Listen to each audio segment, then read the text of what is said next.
You have to be patient and have perseverance and having a sense of where you want to go and having the passion to still believe in your idea even when everybody else is saying, well, why are you wasting your time on this? It obviously it's not happening, but you know it's going to happen. You just don't, you never give up on that idea.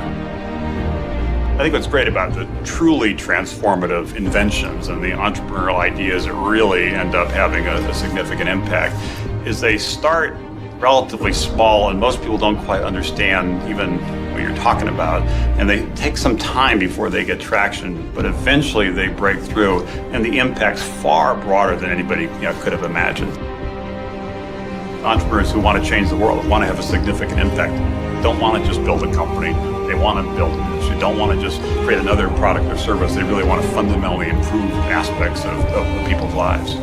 The people who started these great companies, they just think out solutions on their own to problems. You don't do it the way it's been done before. That's in a book.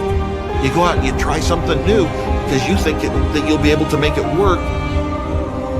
The great business icons, it's not that they were worth hundreds of millions or billions or trillions of dollars, is that they moved society forward. Whatever their motivations, whatever it was, they being here and their lust for success, for power, for money, for fame, moved us forward.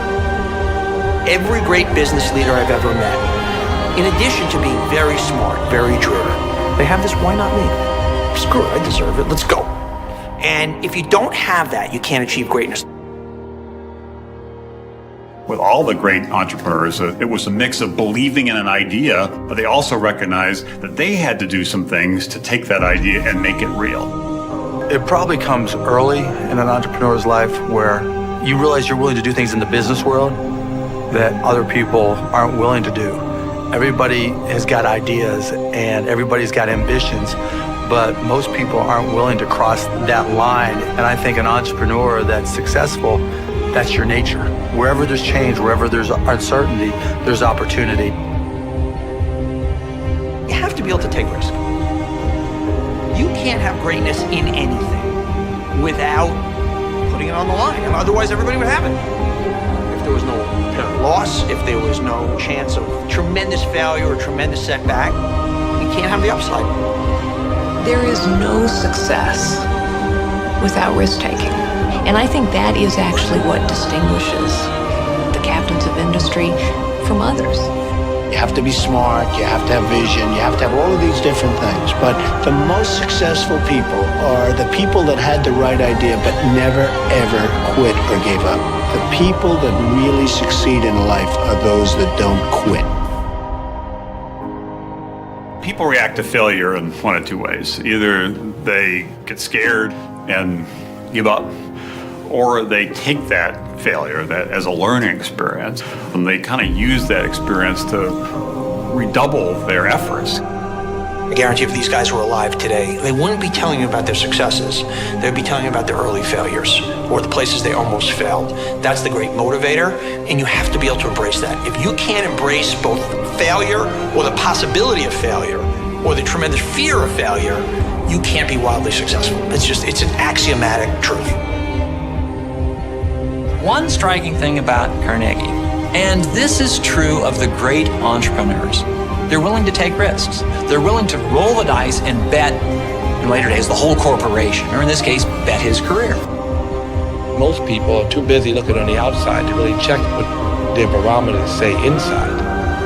So as an entrepreneur, if you look inside, you'll find things that they all need that could become immensely popular if someone had the courage to promote it or to build it.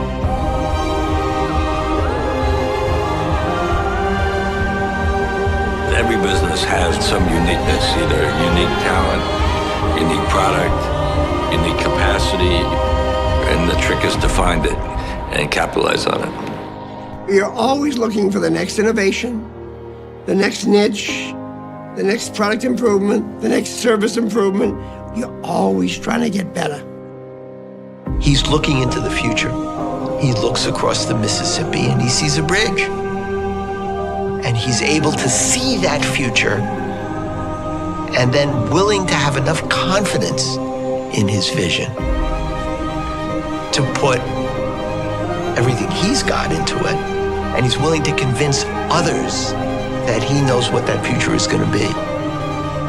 When it finally does break through, it is sort of gratifying because you're starting to see the reality of what you always believed, that the vision you had that someday the world would be different is starting to move in that direction.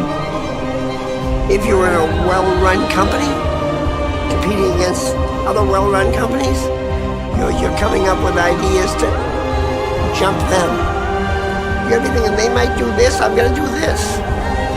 Business, in the end, is understanding the playing field.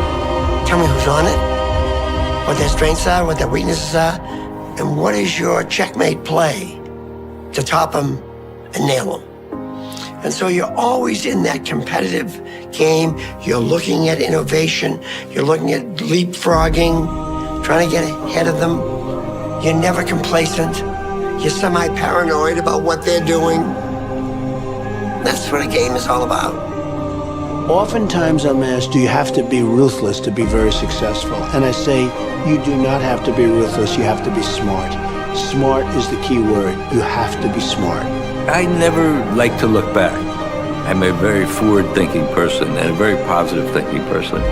And the transactions that I did or did not do, I very rarely have any remorse over a situation. I like to move on. All that matters is how big do you want to dream and how hard do you want to work.